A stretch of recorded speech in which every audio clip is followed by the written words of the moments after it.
Hello, this is part one of the seat belts. And then I also did the diff oil and then part one of the rear dampers. The seat belts were pretty straightforward to install.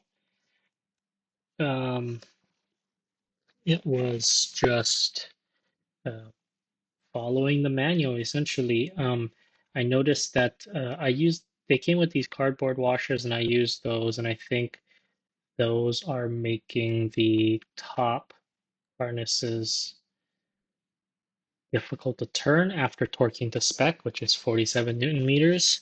But they are straight. I was able to get them straight, so I'm not sure how much they'll need to turn, but I may remove the cardboard washers later.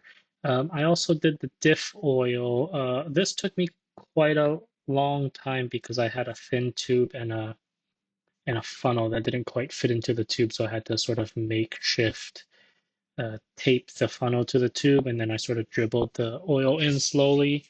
Um, I probably should have just waited to get the right parts, but I was being stubborn and I just did it. Anyways, I filled it with 1 liter of diff oil. Um, the manual calls for 0.9 liters. I filled it with one, and it still sort of didn't overflow.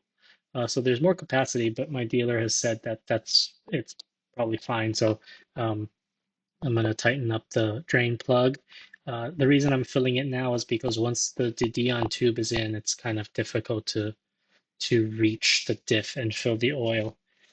I also started to do the rear dampers as a test run. I know that I have to fit the roll bar first because the lower boss on the roll bar needs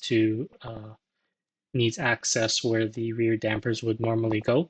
But I did a test run. I noticed that I'm missing one sleeve bushing for the top damper hole.